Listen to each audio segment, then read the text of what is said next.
This is Who Shot Johnny Rock for DVD. You can see the big PlayStation 2 compatible banner on it. That's because it works in any DVD player. It was put out in 1991 by American Laser Games and re-released recently by Digital Leisure. It takes the Laserdisc game idea and goes a little further with it by giving you menus where you can select where you want to go. You move an on-screen cursor around and shoot at the different enemies. And what's neat about this game is that it can be different every time you play it through. Shoot him. I pack Somebody wasted a lot of bullets, and you'll have to too. Oh, there's lots of heat. Gangsters, explosions, ambushes, and a mystery to boot. Not to mention Murderer's Row. It's a bonanza for bad guys. And there's even a bad girl. Oh no, not me. Lockjaw Lil. Oh, sweet talk Johnny Rock. Sure, he used to sing here. I was gonna make him a star. Why would I do him in? Do I look like I'm hurting? Maybe it was that weasel they call measles. I don't know. You know, me and that was a very unique character. Dynamite. Him on stage and me with the dirty work. And then, oh, sweet talk Johnny Rock. Sure, he used to sing here. I was gonna make him a star. Why would I do him in? Do I look like I'm hurting? Maybe it was that weasel they call measles. I don't know. You know, me and that was a very unique character. Dynamite. Him on stage and me with the dirty work. You actually move a cursor around the screen and aim a gun. And you hit the enter button to fire. I knew she was trouble. I'm in trouble, and I need your help. Then I made my first mistake. I said I'd listen. Telegram for you, boss.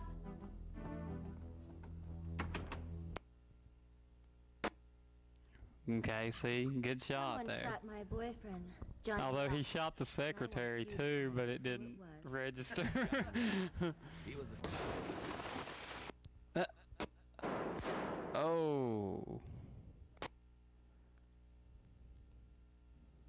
Next time, duck.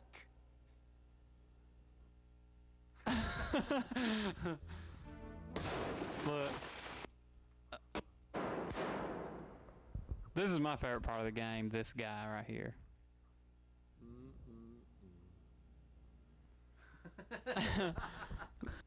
Now see here, there'll be a little map where you choose where you want to go. That's another really, I mean, pretty cool, I mean, use of a DVD player.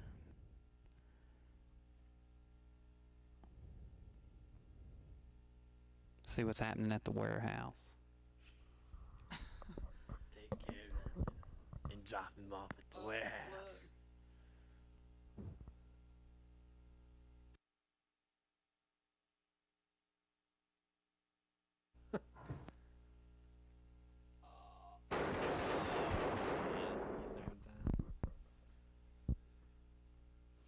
Yeah, patching you up anymore is like patching up a sieve.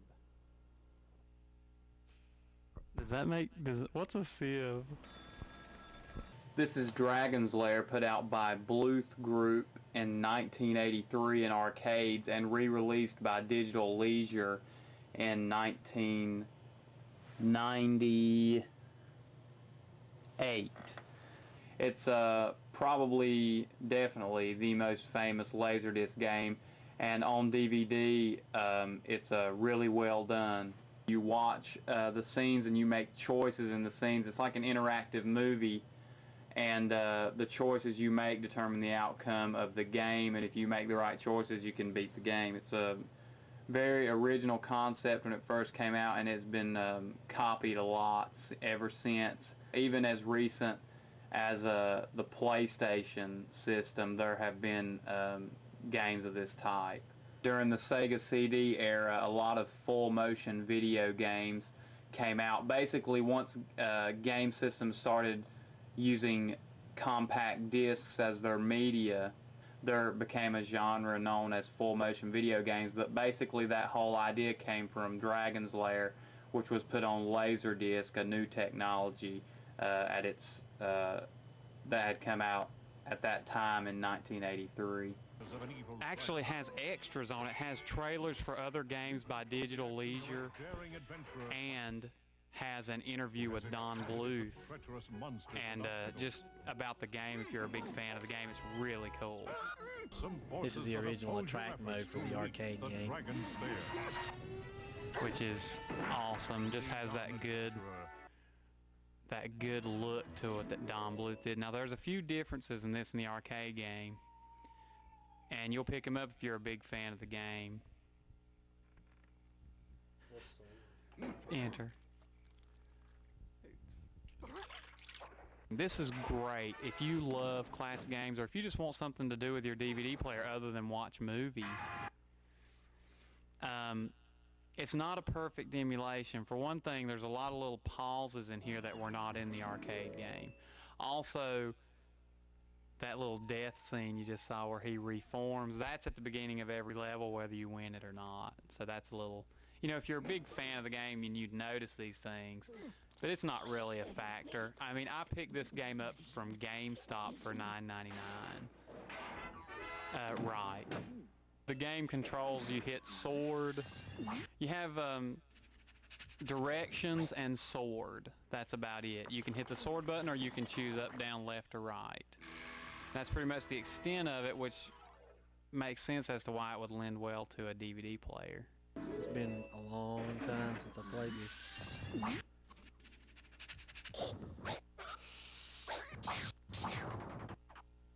we go.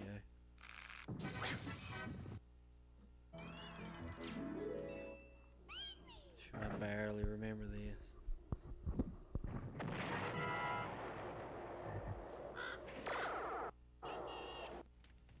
Go.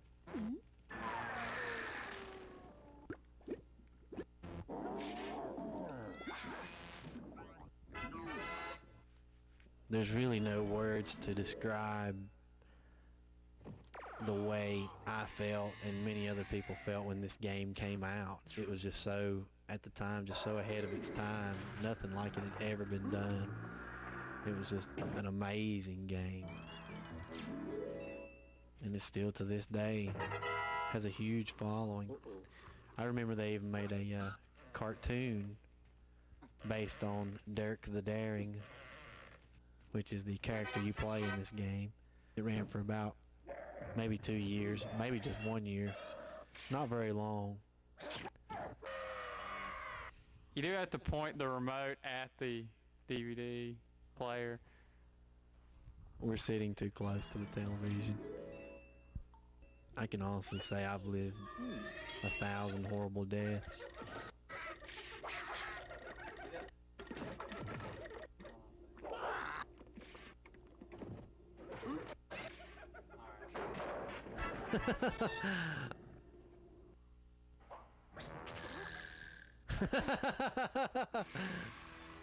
This is Star Wars, the arcade game for the Atari 2600, released in 1983, was developed by Bob Smith and published by Parker Brothers in association with Lucasfilm. And it's a space action game. It's also, I would say this was classified as a rail shooter, which is one of those games like Panzer Dragoon where you can't really control where you're flying, you just kind of move a cursor around. And it has really good 3D visuals. It just has one level, and it's the most uncommon of the Star Wars games for the 2600. It was a really good game. It was a good interpretation of the arcade game. And one other note, this is a good game. Well, I was going to say that because of Star Wars collectors, this game is even harder to find, because there's Star Wars collectors who don't care about games, but they'll look for this because it's part of their, the Star Wars universe. Right. So it makes it a little bit more difficult to find and adds to its rarity. Okay, if you don't know what this is. Now this is the Star Wars the arcade game. It was an arcade game originally. Parker Brothers made it for the Atari 2600, and that's what this is. Shooting TIE fighters and shooting their fireballs that they shoot at you. Just like in the arcade game. I really like the graphics of the X-Wing fighter. Now this, I really think, this is what impresses me. This really looks 3D to me. And what's cool about it, I know there's a little interference on the screen, but if you look from the middle of the screen down, there are little dots, and they appear on the horizon, stay there for a second, and then scroll down. It really gives the effect that you're going over a scrolling playfield and it's 3D. Also notice how those towers come up over the horizon, then get closer and larger. And here, of course, this is some of the best 3D on the Atari, I think.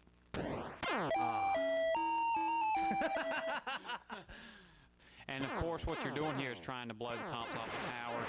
You move the cursor, the little X is your cursor for where you're going to be firing your guns. You control it with a stick, and the button is fire. And basically, if these towers hit the center of the screen, it's like they've hit you. Your X, I think, to a point controls whether or not you're getting hit too, because if your X hits one of these walls here, it counts as a hit. Oh, the 4 at the top of the screen, that's your force field. And you see it go to 3? When it gets down to 0 and you take 0 is having no shields, and then next shot you're dead. Down, up, left, right. See how you can go left and right?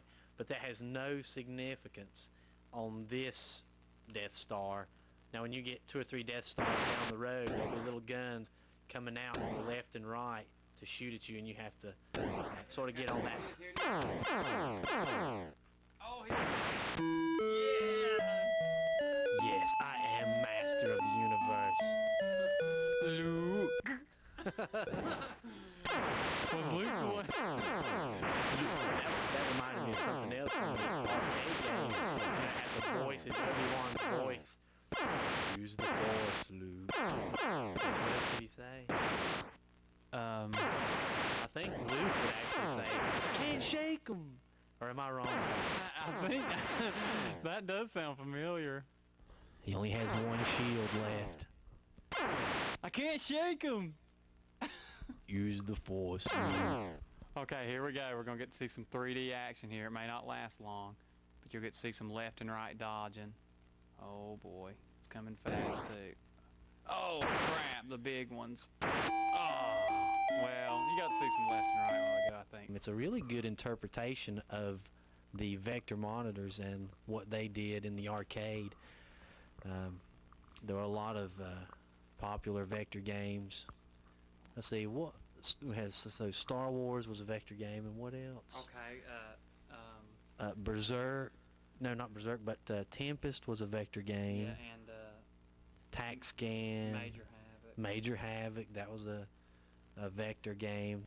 This is Ballblazer, one of my favorite games for the Atari 7800, made by LucasArts and published by Atari. Yeah, it's a really good first-person perspective game. And did a very good job of presenting the playfield in 3D. I mean, I think it looks perfect. There's no slowdown or flicker or anything. You'll see that it looks great. And this is the only Atari 7800 game with a built-in sound chip, a chip designed specifically just for music. So that makes it unique, but it doesn't make it more uncommon. It's a pretty common game, but a really fun game nonetheless. if you want to watch Droid 1 through, I think it's 9, those are the different difficulties levels. And basically, I'm going to go up against Droid number 2. And you can set your time limit. Standard is 3 minutes. And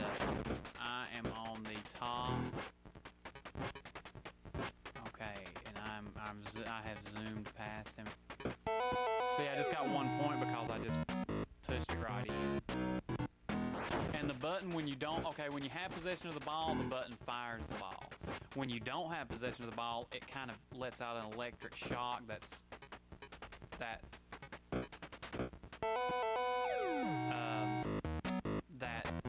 well, it's an attempt to knock the ball out of the other player's possession. See, I mean, we're constantly fighting for the ball.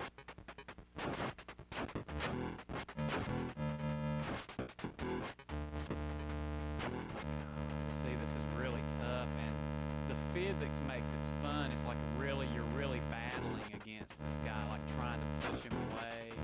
Okay, here we go. I got him, man. Okay, I got him.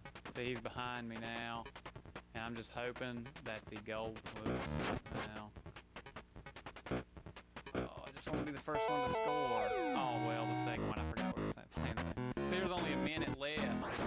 There's still a lot of time left, and Blake's playing prevent defense.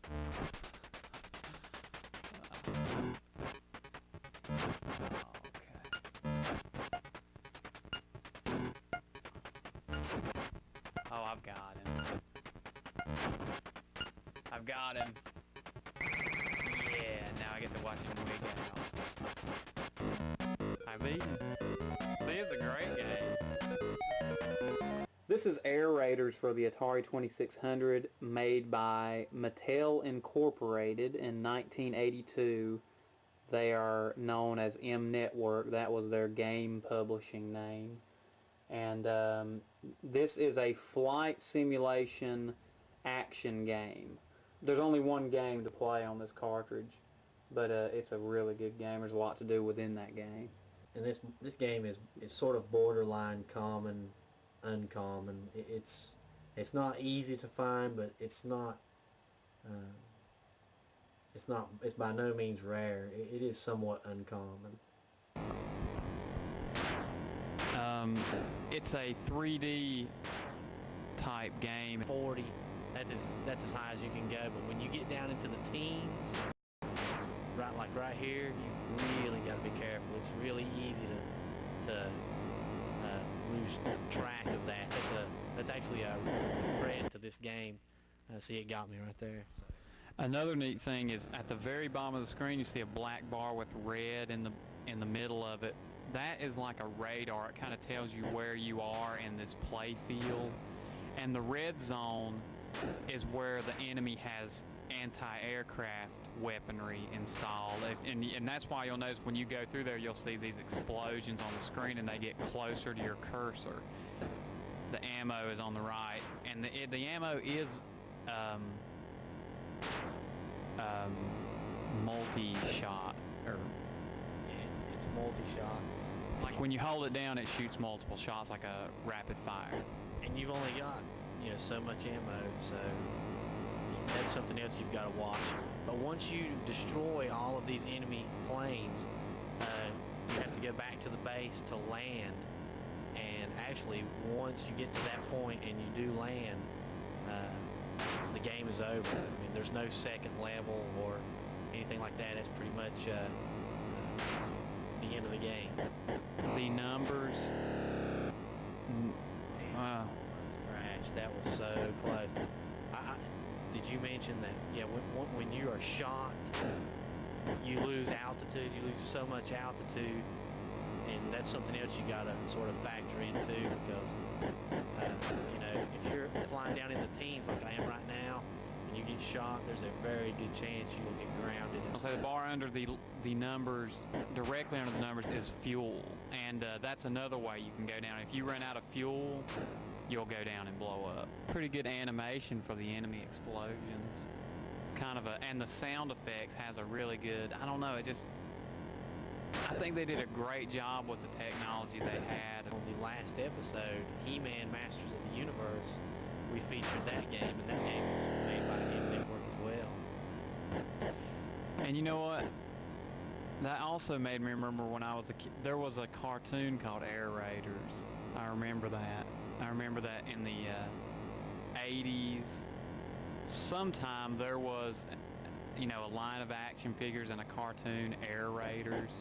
It obviously wasn't as popular as something like He-Man, because you've probably never heard of it, but I had a few Air Raiders figures, I think. It's not really something to be proud of. I had Captain Power as well. It's a little bit better known. What about the Centurions? What about the Inhumanoids? What was those figures with the hologram? Those were oh God, I don't know.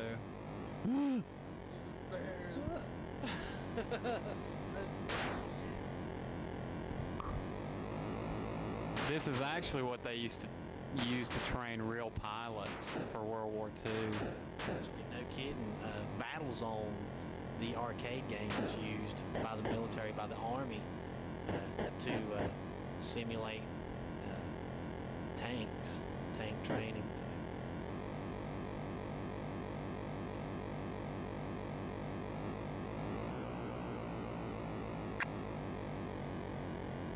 Okay, I'm on the ground. I pressed down. Trigger happy. Oh, okay, I'm out of ammo. I'm trying to get out of Okay. Let me out of here. What are you doing, you fool? There's only one parachute.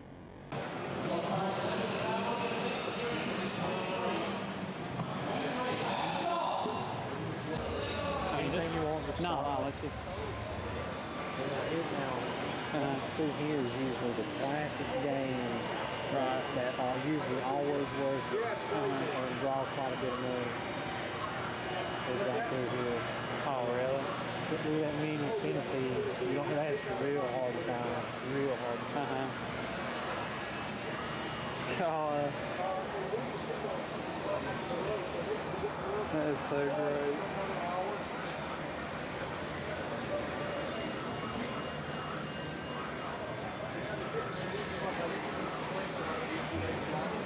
Are you still involved?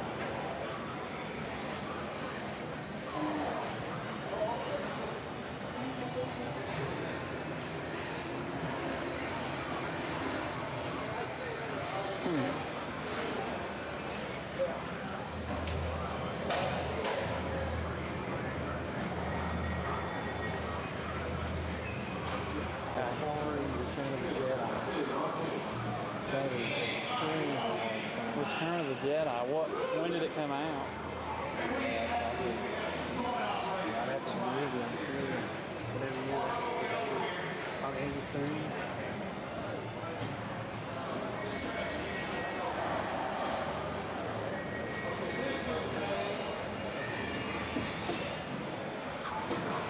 Turbo Outrun.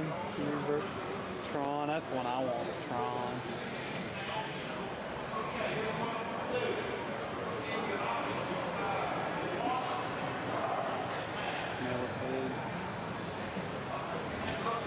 Super Pac-Man.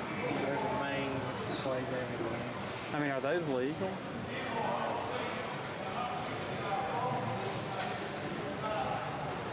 Well, they say they are. I'm sure if the right people saw that, there would be somebody probably get a lawsuit.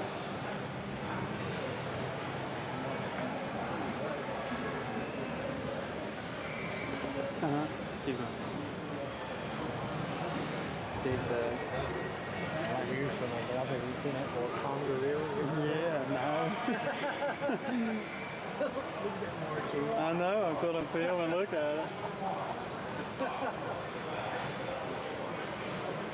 Congress. Can we... Two games down is something real hard to find too. I've never seen it before. I love that. Look at that monkey and that woman. There's Road Blasters. I love that game. Indiana Jones and Temple of Doom. I love this game. Really? This game, I remember I used to see it in arcades a lot. Look. Whip.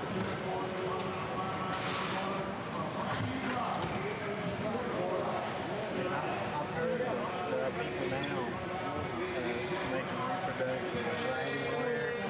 This is new. And it's not on disc. It's not on laser disc. It's just on a board. Right. The plays just the same. Right down here it is. Okay. Oh, really? So they basically just, they've taken an original, that may be an original Dragon. It looks like it. It may be, but people have taken original Dragon's Lair cabinets, busting them up, making templates out of all the little pieces, everything down to, you know, just the smallest pieces, making templates of them, and reproducing them with boards instead of laser discs. I bet that brought really pretty. I'll ask John. He might know what that went for. You know what I like in here, that it has the digital score thing? Yeah. I've never seen that on a game. I've only seen that on pinball machines. Look, here's Popeye, man. I didn't know Nintendo made Popeye. Look at that. That's a great cabinet.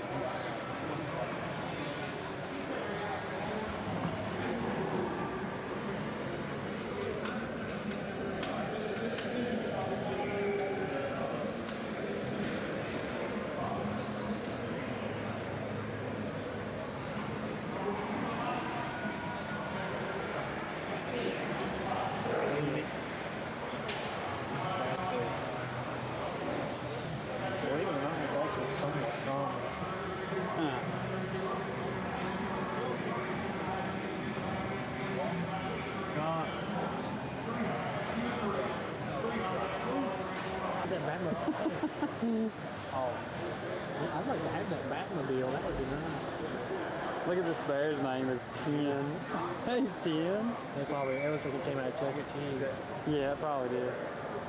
Oh man, look at that Pizza Time Theater. Is there a rim?